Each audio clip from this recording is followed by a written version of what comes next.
It's time again to open the phones, texts, and emails. We take all of your medical questions as it is Ask the Prairie Docs. Tonight, On Call with the Prairie Doc, celebrating our 20th season.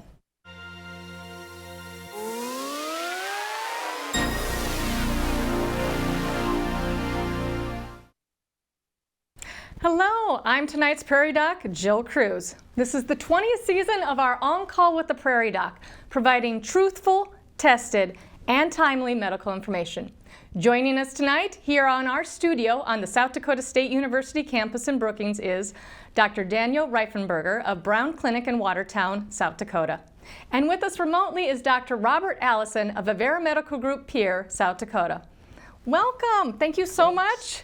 You two are no strangers to the show, so I know we're going to have a great time tonight. Good. So, do you want to tell us a little bit about yourself? So I'll let you start here, Dan. Okay, I'm a family physician in Watertown, and I've been practicing there for 28 years. I practice with my wife as one of my partners as far as with it, so we're both family physicians and having a great time. Excellent. So, and what drew you to Watertown? What brought you there? Well, I was born in Watertown, and then when I was 5, we moved to Sioux Falls, and I grew up there, and then just kind of migrated back again. Excellent. So you're just kind of tied to the state, which is wonderful. Tied to the state, yeah. I have a long range. That's okay. Up that corridor of the interstate. So. Correct. All right. Well, hitting the other interstate, Rob, why don't you tell us a little about yourself and your practice and how you ended up in Pierre? Yeah, I'm Rob Allison. I'm a general internist, so I just take care of adults. I do adult chronic medicine, anything from heart attacks to diabetes to cancer. We're kind of the doctor's doctor. We kind of a quarterback for the subspecialists, and we've been in Pierre now 24 years. My wife's a pediatrician, and we moved up to Pierre when basically some friends we did residency training with had opportunities to come back to Pierre, and we joined them. Excellent. So you both have medical marriages. That is very interesting. All right. So we're going to have your wives on the show now. There you go. Just have to twist her arm. Twist her arm. Okay. Well, I'm glad you both agreed, and next time we'll have an all-ladies cast. That'll be great. Okay. So, all right. Well, today is Ask Anything, so that means our audience really gets to tell us what they want to hear about. So these are my favorite shows. So we definitely look forward to answering your questions about any medical topic. Call 1-888-376-6225. Send an email to ask@prairiedoc.org or ask on our Prairie Doc Facebook page. Each night, we work to answer as many of your questions as possible, given the time we have for the episode. We do sometimes receive more questions than we can cover in that time limit. We apologize if we do not get to your question, but we encourage you to ask early to give us the best chance to answer. And to encourage your questions earlier, those of you who ask a question during the first 20 minutes of tonight's program will be entered into a drawing for one of our Prairie Doc gift items. The winner will be announced at the end of this program. Your question will remain anonymous, but be sure to provide your name and contact information when you submit your questions so we can contact the winner. So yes, if viewers don't call in, I guess we'll just be talking or staring at each other all night. I don't know. Okay. So, but definitely. Well, let's start. We've got a few that are coming in already, so this is wonderful. First question is, can I get my second COVID booster at the same time I get my shingles shot? Rob, do you want to take that one? Oh, sure. You know, the guidelines just changed for the COVID boosters.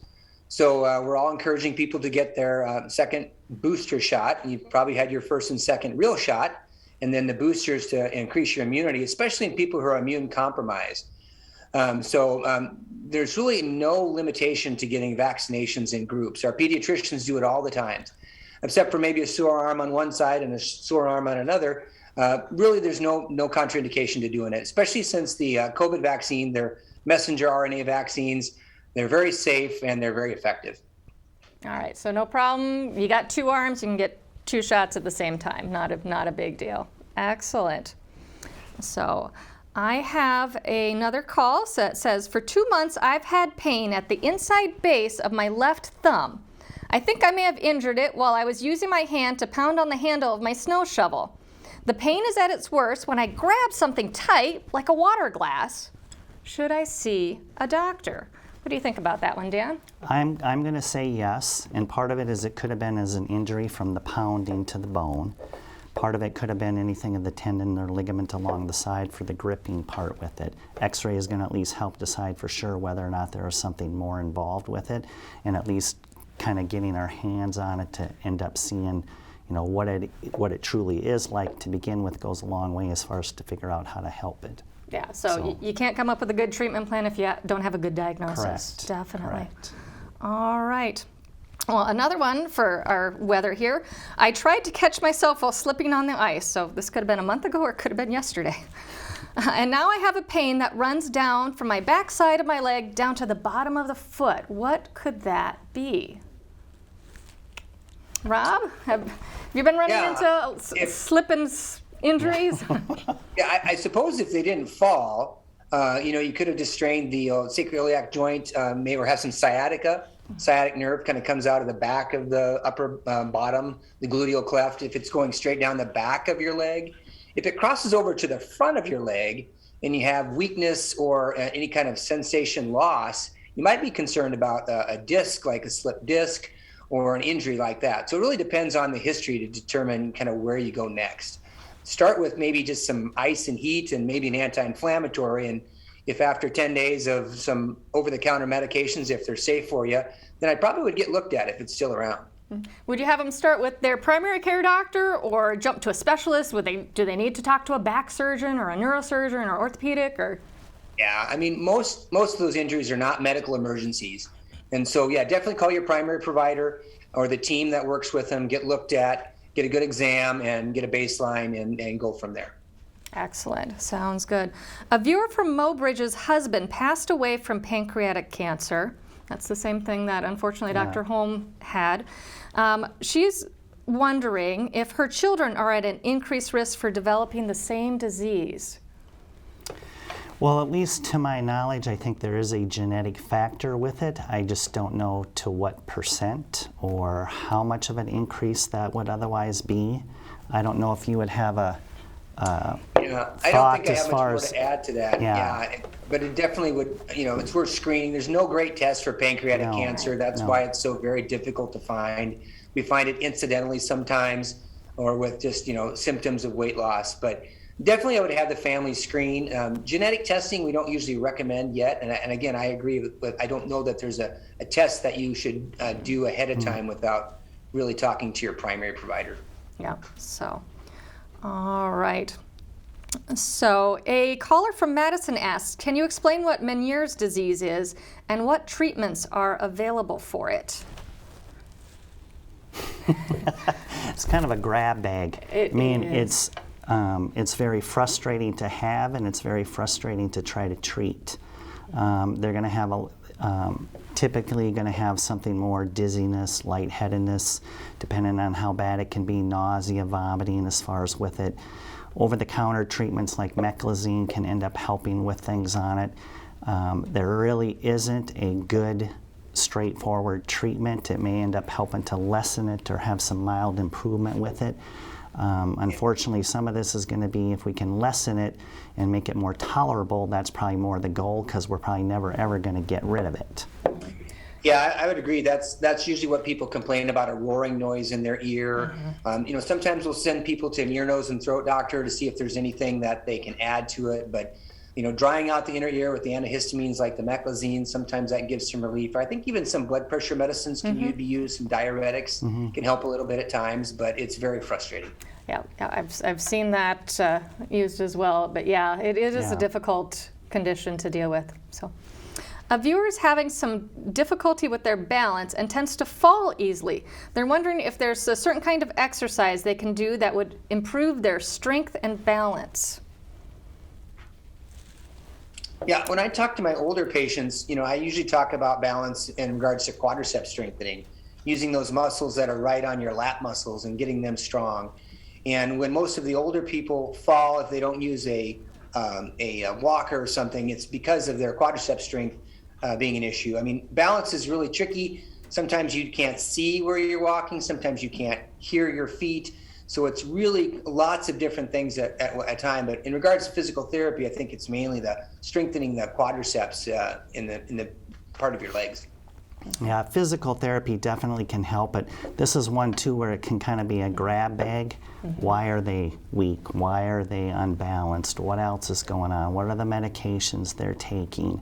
Is there some other underlying cause to look at from that? So you, like I said, have to kind of narrow the gap down a little bit on that and try to figure out why. Yeah, it's a symptom, not a diagnosis. So we Right. really need to get down to that diagnosis to know how to treat it and what the next steps would be. Right. Yep, excellent. So a caller is wondering, is it unusual for an 89-year-old to be diagnosed with type 2 diabetes? They've never had any problems with it prior to now. So I'm sure you see lots of patients with diabetes. Lots of diabetes. And is it unusual? No.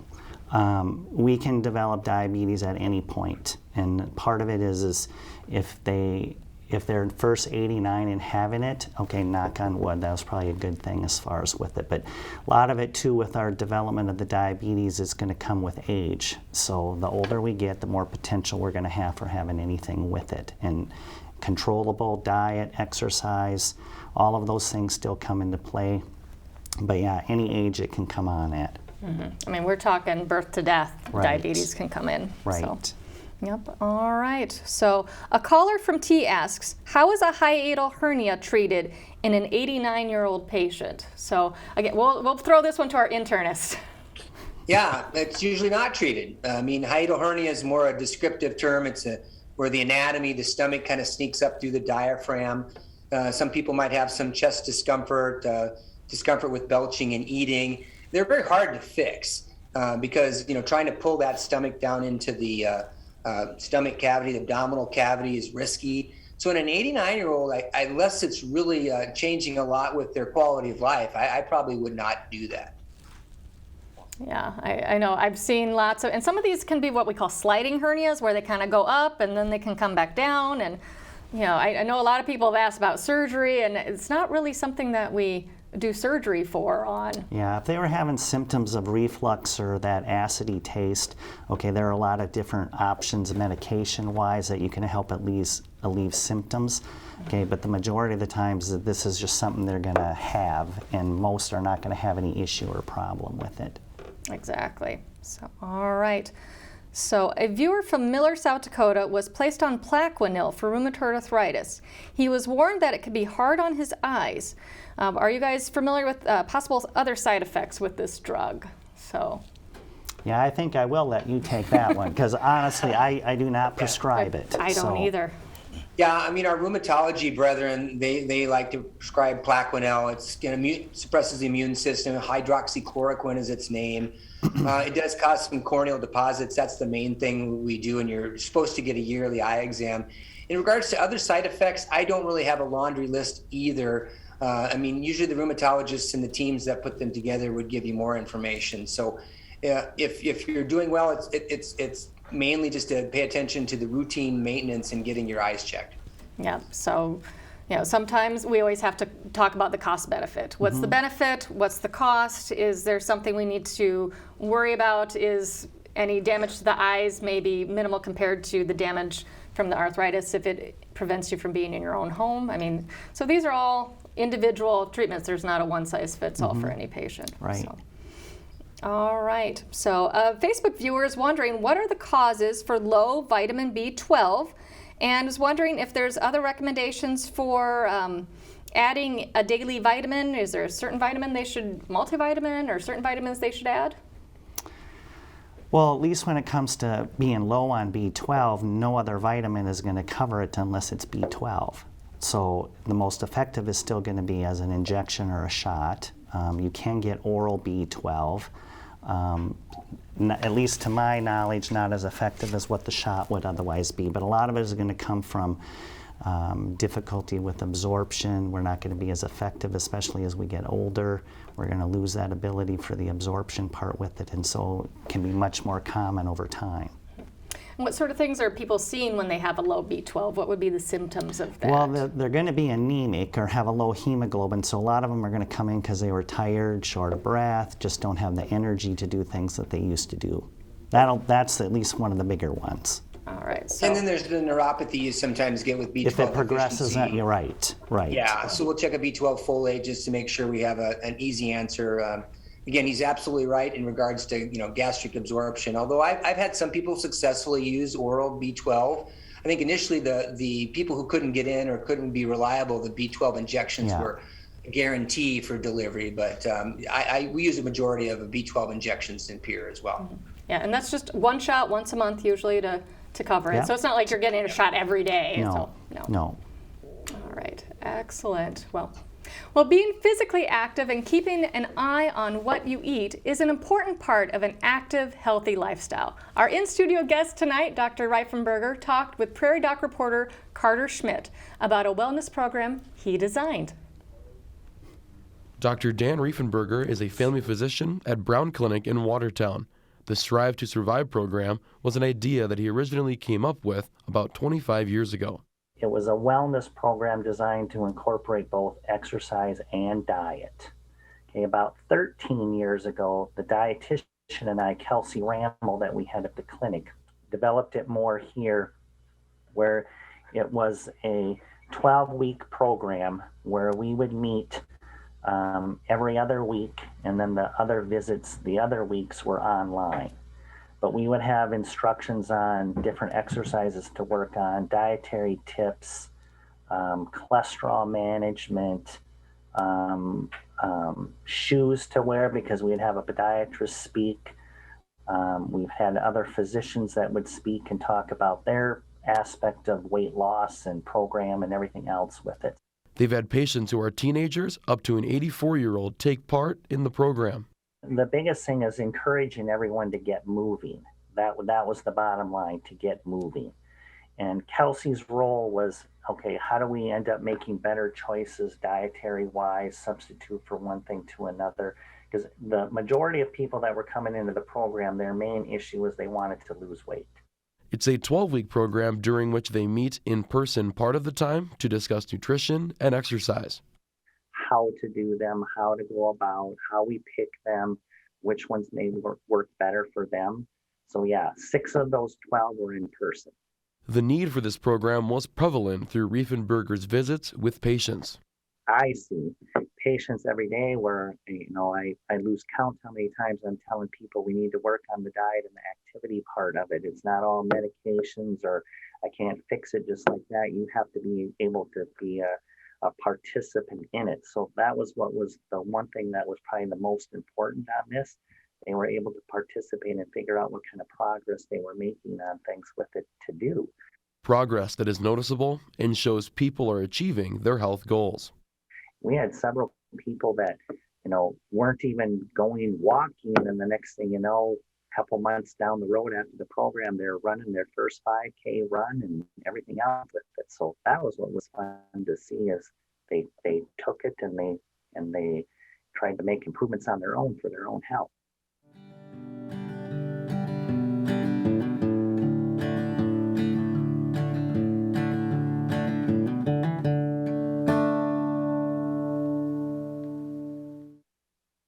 Well, that is such a neat program. Where do you see it going in the future? Do you have plans for that? Or? Well, right now it's a little bit of at a standstill. I don't have a dietitian now, so Kelsey moved on elsewhere.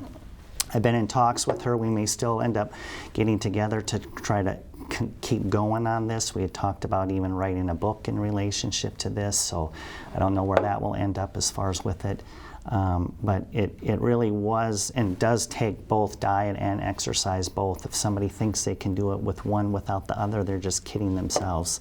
Even I have no issue doing the exercise, but I always have to work on the diet. And even every time when she would give her lessons on things, there was something that I was relearning as far as with it. So it's not just a one-time thing and think you're going to get it. This is ongoing all the time. So it's definitely a journey. It's a journey. Yes. And I think they give statistics that like 70 to 80% of chronic health problems are related to diet, weight management, and exercise. So help us out. Do these things. That's right. That's a great program. Meet us halfway. Yeah.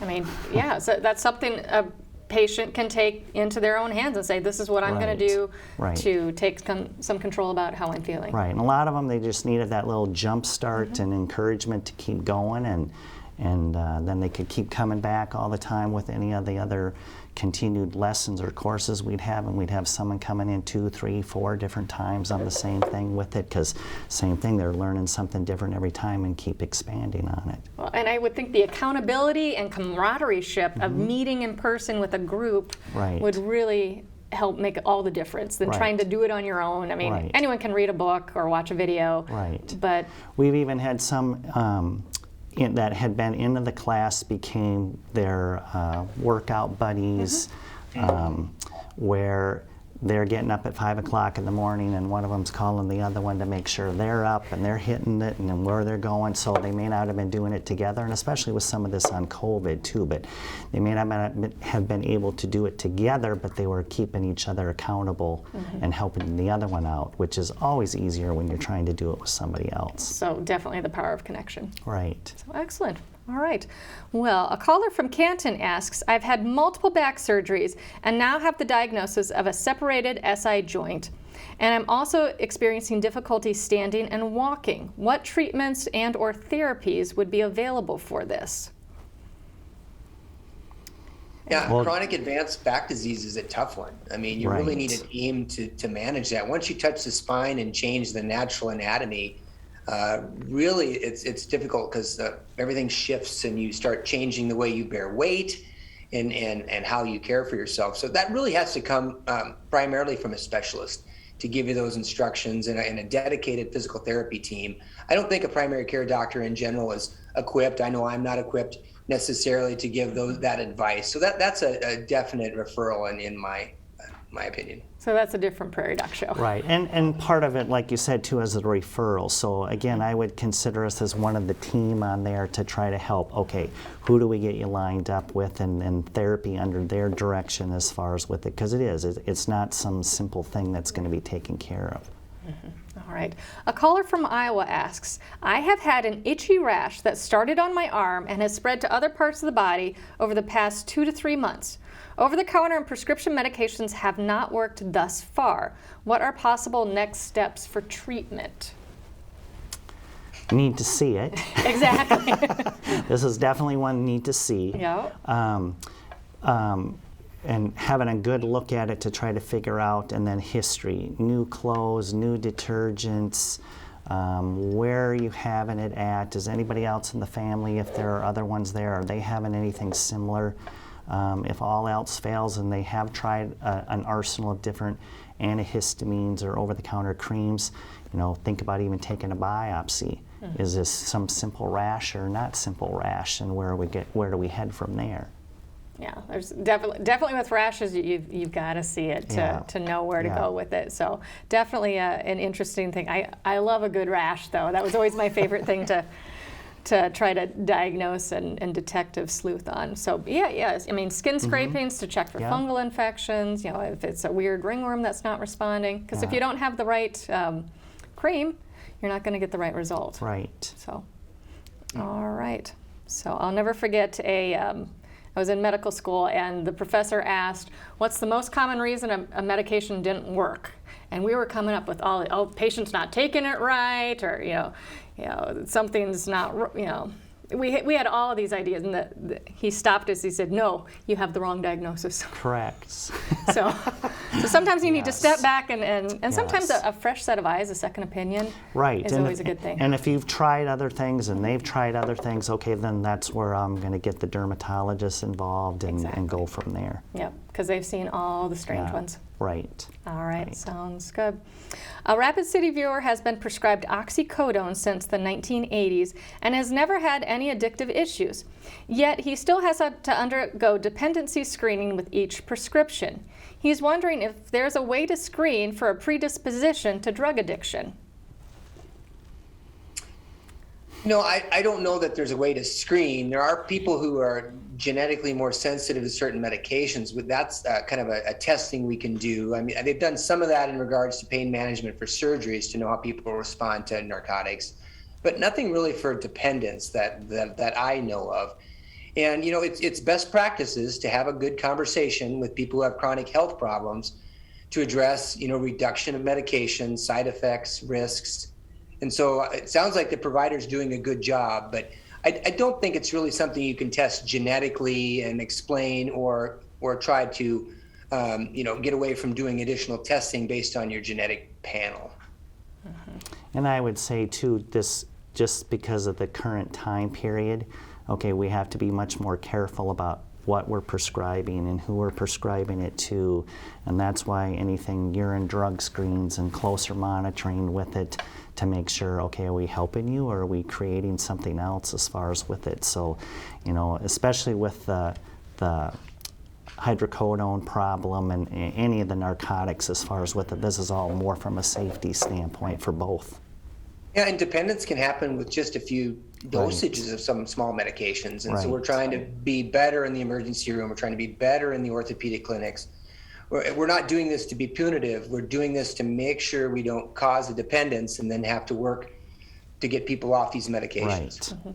So it's really a sign that their doctor cares. Right. We're trying to help you, not create another problem. Right, right. So they're not accusing, they just want to make sure that nothing else is going on. Right. Yeah. So, all right. A caller is a cancer patient that has a bone marrow cancer, and their red blood cells and white blood cell counts are always low, which causes them sometimes not to be able to take their cancer drugs. Is there anything that they can do to help improve their red blood cell and white blood cell counts? This is where I would say call your oncologist. Call the oncologist. I mean, it's take even one step back further on that. I mean, diet always is going to come into play, so make sure they're trying to get adequate enough nutrition along with it. But yeah, this one's going to have to come from the oncologist to see if they're going to need any other drug or medication to help stimulate anything with that. And and it truly depends on what they're taking for their treatments to start with too. Exactly. So, a viewer wants to know about the accuracy of CT colonography and how it compares to colonoscopy in detecting colon cancer. Either of you do much with colonoscopies? Or I used to do them in my last practice. Yeah, I do colonoscopies in Pierre. I do screening only on my own patients. I'm not a gastroenterologist. And there's some good data that CT colonography has some accuracy. We don't have that capability in Pierre. I don't know if they do in other small communities. We don't. I've not seen my referring gastroenterologist start ordering this in general. So I think it's in its infancy. And some of the limitations I think are on regarding the polyp size that you can detect. So if it's under a centimeter, I think there's some accuracy issues. But in general, it's not used widespread in the state at this time. No, plus you have to go through the same prep.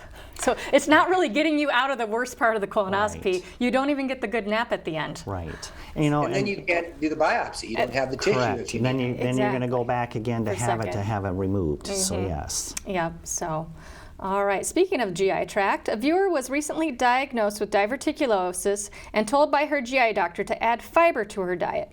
In addition to Benefiber or similar fiber supplement, should she do a prebiotic or a probiotic?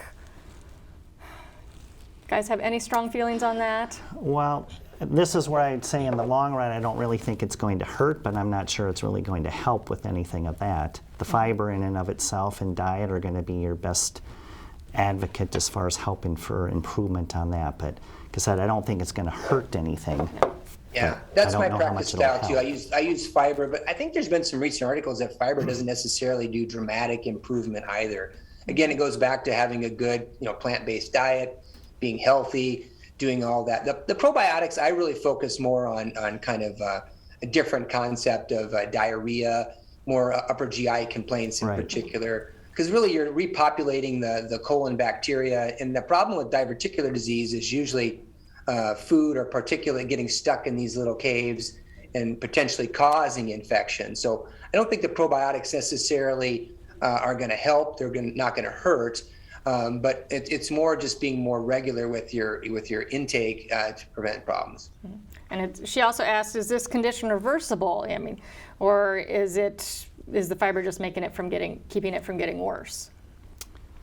Well, it's not going to reverse it because what's there is there. So it can make things just more efficient, that she could potentially have less problems because of it. And if it is more efficient, then in theory she's going to make less diverticuli with it. So it may help slow it down, but yeah, nothing's going to reverse it. No, once the pockets are there, they're there. not going away. Yeah. So, all right. Yeah. Well, there has been a decline of COVID cases in recent months, with about 400 active cases currently in South Dakota. Dr. David Basil, Vice President for Clinical Quality with Avera Medical Group, provided this update. So the second booster dose, the fourth overall shot of the messenger RNA, Pfizer and Moderna shots, is really a pretty interesting topic right now. It is a little bit complex and a little bit different than some of the other recommendations.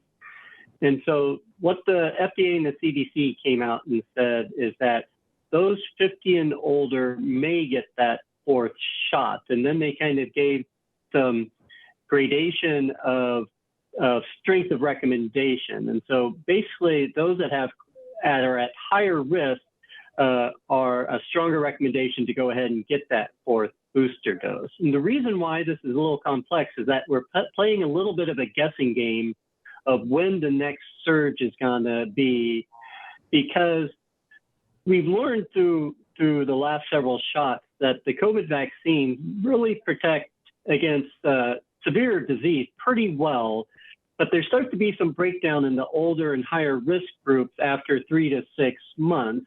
And then for the younger age groups, they're still protected against severe disease, but maybe require the higher antibody levels.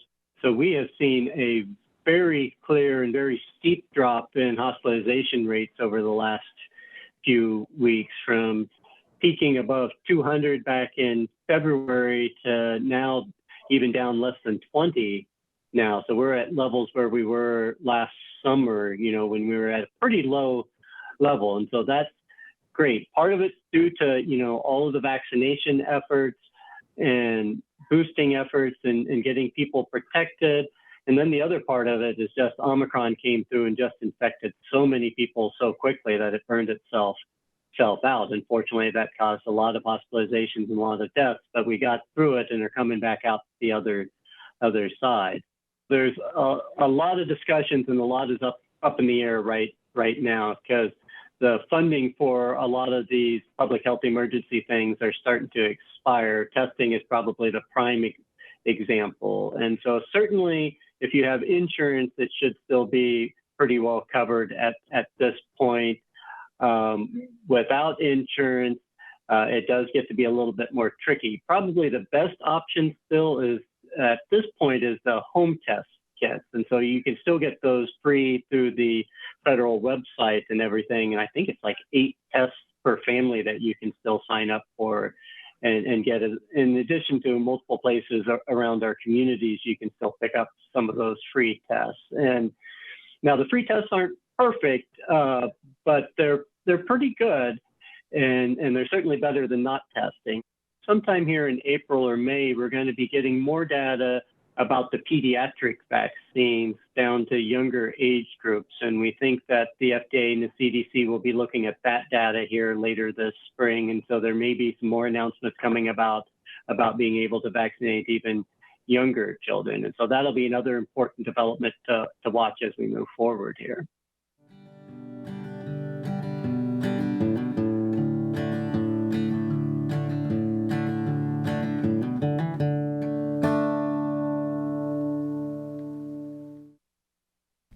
Well, we've been hearing a lot about the newest variant called BA2. Have you guys heard, is it more transmissible, more severe than the original Omicron variant? Well, at least to my knowledge of what I've been hearing is it was probably more easily transmissible, but I don't think it was anything more severe. And one of the things that when we're doing all the testing, and when we do a COVID test, it's either COVID or not. Right. I have no idea what variant we're dealing with or talking about or anything else with it. So this is where it gets a little bit trickier to know. It's just by CDC and the state health department giving us an idea, because they can test further on that to know which variant we're dealing with. But for us, COVID is COVID, right, and we're just trying to take care of whoever we can, how we can. So we've got a few COVID questions here, so this seems to be the appropriate time to squeeze them in. In January, this Facebook viewer came down with COVID. She had both vaccinations prior to this and was very sick for several weeks. Now she has what looks like bites all over her back, and it itches, plus has very rough skin. She said she's putting alcohol on her back and that stings. Then she puts lotion on. Have you noticed this happening to anyone else? Is this a reaction to the COVID or reaction from the vaccine? Something completely different? Yes to any of that. Number one, quit using the alcohol. Yes. You're making it worse with Drying that. your skin out. Yeah, don't dry your skin out. But yeah, whether or not it truly was because of the vaccine or COVID itself, impossible to know. Yep. So, but definitely the alcohol will dry stuff out, Yeah. and it's good one time. I always tell people once. You get to do it once. Yeah. You get to do rubbing alcohol, hydrogen peroxide, all of those things one time. After that, stop. Yes. Yep. So, all right. So Adele Rapids viewer wants to know, is there any advantage to getting a different manufacturer for your COVID booster compared to your original? So if you got Pfizer for your first series, then should you get Moderna now? Does it matter? You know, in general, they don't want you to mix, but you can mix. And I think there's some studies like in Israel where they did do some mixing and they had some benefit, but there's no general recommendation out to swap. In general, you get the same vaccine you had before. Yes. Yep. So I actually have a doctor friend who was in a research study, where she did the Pfizer and then got a Moderna booster, and her husband, also a physician in the study, did the opposite. They checked their antibody levels, both had good responses. So there's not really a difference. There's no reason to swap. No, and the only thing I've otherwise seen with it to where swapping with it is if you would start it with the Johnson & Johnson and then get a Moderna or a Pfizer. But I've just been telling everybody, if you had Moderna from the start, stick with it. Pfizer from the start, stick with it. Mm-hmm. And how long between that should they wait before getting that second booster? They've been saying 4 months. Okay. Yep. All right. So. In general, it's 3 months after you have COVID when you can get your a booster too. So it's not specifically related to the second booster, but if you've had COVID, you need to wait 3 months after that to get your booster, and you should get your booster. Right. Yeah. Excellent. So, and the people that they recommend getting the second booster shot, because it's not quite everybody at this point. It's people over 50 and people with chronic health conditions. Right. And originally it had been over 65, anybody, any health problem if you were 65. And then last week came out, anybody over the age of 50 if you had other health issues, immune system compromise, chronic kidney disease, heart disease, diabetes, and then you fell into that category. Perfect. All right. Well, a Facebook viewer has a deep vein thrombosis, or DVT, and a pulmonary embolism, or PE, and the doctors say it was unprovoked. Should there be any genetic testing or follow-up testing to try to figure out why they got these unprovoked blood clots? I remember in med school and residency, we ordered a lot of these tests. Yeah, I mean, and the hematologists, our blood specialists, will sometimes give us direct answers. There's some classic tests, some genetic tests, some protein deficiencies that you can do some panels on. Definitely an unprovoked clot is more concerning because you might need lifelong anticoagulation versus something you can explain, like being in a car for 8 hours and developing a clot or something to that degree. So it is kind of case by case, at least by my experience. I've ordered the testing, reviewed the testing with the specialists, and sometimes they say it's helpful, sometimes it's not. So there's not a one-fit-all testing panel that you do to do that. You really need to visit with your doctor. History is the key. If you have something that kind of leads you in that direction, like a family history of some clotting disorder, that may be more useful for the specialist. But we don't really do genetic testing or a lot of lab testing necessarily on everyone who has that problem. Yep. All right. So, a viewer from Arlington asked, could you touch more a little bit about generalized vertigo and dizziness? Any good ways to treat it? Oh, I wish. I really wish. It's going to kind of fall into the same category as Meniere's earlier. Right. I mean, it's the same treatment. It is, again, frustrating to have and frustrating to take care of. And there truly is no simple answer. And like you had mentioned before too, you know, if they've tried all of those other things to see the ear, nose, and throat doc, do they have any other suggestions? You have eustachian tube dysfunction. Do they need tubes? What? So like I said, if you've tried those other things, it's the same as for the Meniere's, and you go from there. But it's a struggle either way. All right. Well, next question. A viewer is wondering what could cause a toenail to stop growing. It's a little red, but no pain. Well, first, if there's no pain. Start with the history there, right? Yeah. Go ahead, Dan. I'll let you I start was just on going to that. say, first, if there was no pain, that's a good thing. Okay, but part of it is they've had some type of injury, either bumping of the shoe, rubbing, dropped something of it. Maybe they not even thought anything of it, but something injured that nail bed to end up having it stop. Yep.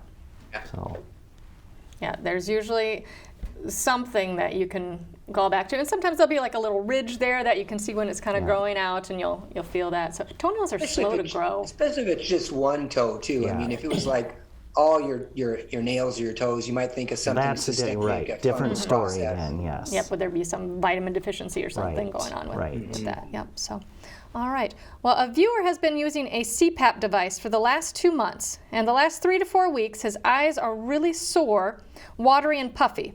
Friend says to loosen or tighten the straps on the mask so it doesn't pinch by the tear ducts up by the eye. And he has tried this over and over, but still his eyes are sore, watery, and puffy. Have you guys run into patients with this? Any suggestions? Well, I mean, CPAP therapy, you need a tight mask. And so it's important to have a good seal. Often it's a full face mask. And I suppose you could have some air leak, something kind of causing some blowing effect, maybe from a poorly sealing mask. So you might actually need a better mask or a different device. There's also a nasal device that some people can use. But it's not a common question. I have a lot of people with sleep apnea. So definitely something you should visit with your specialist if you see a pulmonologist, or even your home medical equipment company. Maybe they can give you some ideas. Yeah, and I definitely would suggest the medical supply company, because for someone who has had the CPAP, okay, a lot of that is going to be because it's leaking. Right. Okay, so they need to get a better fitting mask, and pulling the straps tighter and tighter.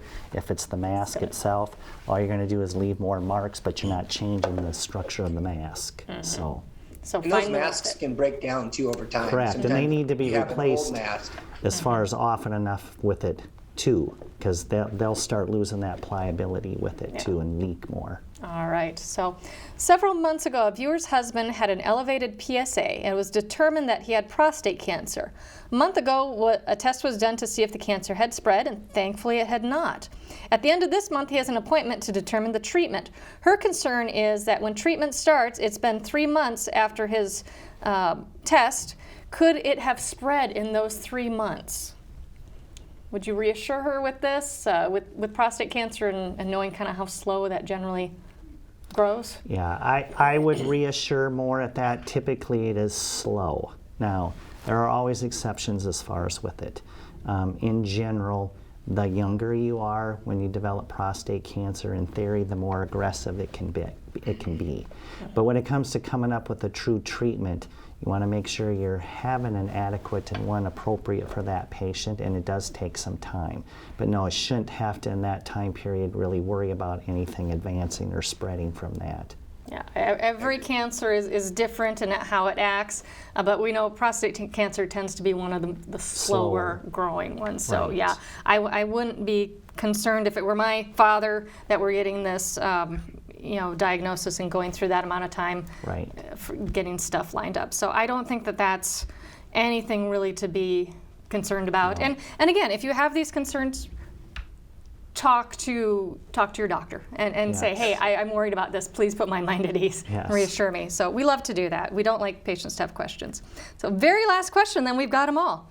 A caller has lots of arthritis in her cervical spine and constant low-grade pain. Is there any recommendation for treatment, or is surgery what she needs? So we got about 1 minute for this. So lightning round. Do we know how old this patient is? No. Okay. There's your answer. Because that too makes a difference. Yep. So again, what other health issues is going to help determine too what you're going to pick for other medications. Yep. Aleve and ibuprofen are all going to be tougher on somebody's kidneys and their stomach. Tylenol is a safer drug. It may not be as effective as far as for the inflammation part of it. Perfect. All right. Well, thank you so much. Well, the winner from our drawing tonight is Dan from Rapid City. Thank you, Dan, for asking a question in the first 20 minutes of the show. A gift will be sent to you. We'll be right back after this.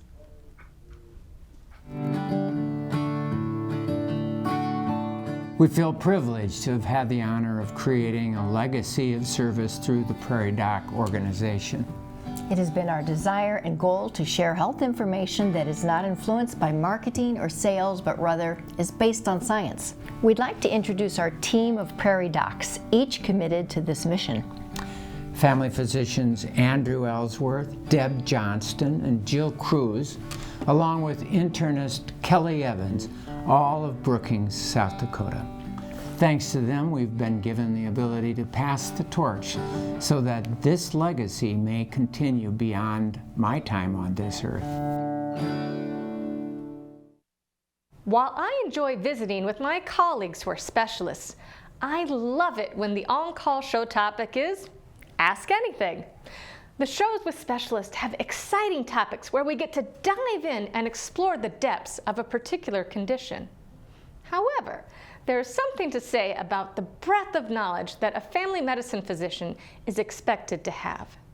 Your family doctor can run through the alphabet of conditions, starting with A all the way to Z. A is for acne on your back and your cheeks. B is for bronchitis. You've been coughing for weeks. C is for colic affecting your child. D is for diabetes, when your blood sugars run wild. E is for ear infection that makes kids cry so much. F is for fibromyalgia that gives pain from just a light touch. G is for gout, a swollen joint that hurts and is firm. H is for hypertension, which is high blood pressure in fancy doctor terms. I is influenza, no fun to have, so get your flu shot. J is for jaundice, when your skin turns yellow, you become quite distraught. K is for Kawasaki disease, no, not the motorcycle, but I do like your style. A is for lice, now I'm going to itch for a while. M is for mumps and measles, rarely seen due to vaccines. N is for norovirus, often caught on the high seas if you don't keep your hands clean. O is for osteoarthritis that can affect hips and knees. P is for psoriasis, which is an itchy skin disease. Q is for Q fever, passed to us from livestock. R is for ringworm, often from pets, but not a pet rock. S is for scabies that will make you scratch and itch a bit. T is for thrush, we fix with medicine that you swish and then spit. U is for ulcerative colitis when intestines are sore. V is for varicella, or chickenpox that we rarely see anymore. W is for West Nile virus, ticks give after they eat. X is for x-rays we use to diagnose you and treat. Y is for yeast infection, these are absolutely no fun. Z is for Zika virus, and now we are done. Your family doctor can diagnose and treat all that ails you from your head to your feet. Ask them any question, they won't miss a beat. But if what you have is just beyond what they know, then they will refer you and to a specialist you will go. They want you to be healthy and to thrive in their care. So from all of us doctors to you, stay healthy out there.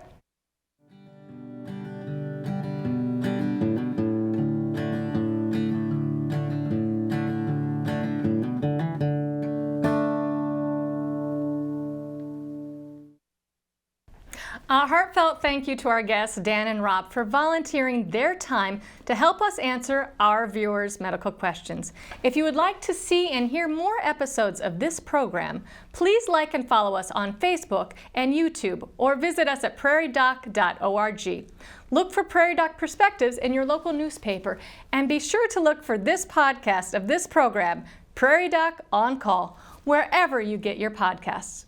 From all of us here at On Call with the Prairie Doc, as we celebrate our 20th season of truthful, tested, and timely medical information. Until next time, stay healthy out there, people.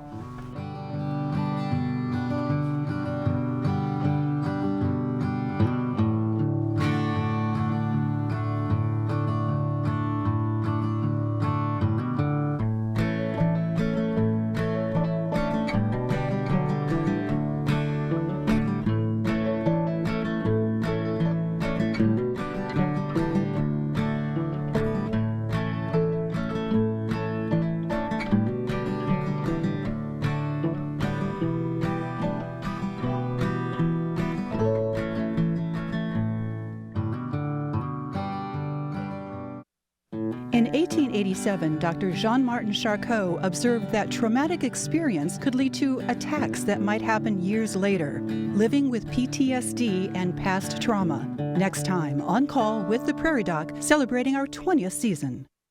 Truthful, tested, and timely medical information for 20 seasons from the Prairie Doc. Hello, my name is Dave Heinck, and I serve on the board of the Healing Words Foundation, a 501c3 charity that secures funding for Prairie Doc programming. This year we celebrate 20 seasons of dedication, beginning with our founder, the late Dr. Rick Holm, and continuing today with our 4 Prairie Docs and all who volunteer their time to answer important health questions each week. Significant funding is required to produce and distribute our video, radio, and print programs throughout the region. Your financial support will help us continue the Prairie Doc legacy. On behalf of the Healing Words Foundation Board, I ask you to join us in our mission. Please go to prairiedoc.org and click on the Donate button today. Thank you.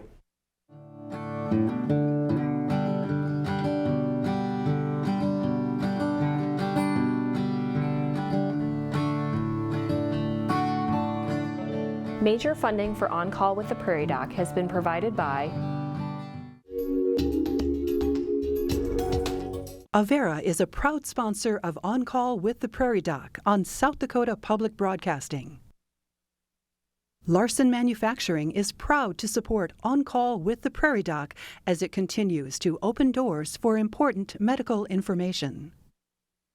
and with the ongoing support of these individuals and institutions: Brookings Health System, Ophthalmology Limited, South Dakota Academy of Family Physicians, Avera Heart Hospital, First Bank and Trust, Dakota Allergy and Asthma, Vance Thompson Vision, Monument Health, Black Hills Medical Society, Brookings Madison Flandreau District Medical Society, Pierre District Medical Society, Yankton District Medical Society, Orthopedic Institute, Lake Poncet Sailing Academy, Aberdeen Asthma and Allergy, Dakota Bank, South Dakota American College of Physicians, and Swiftel Communications.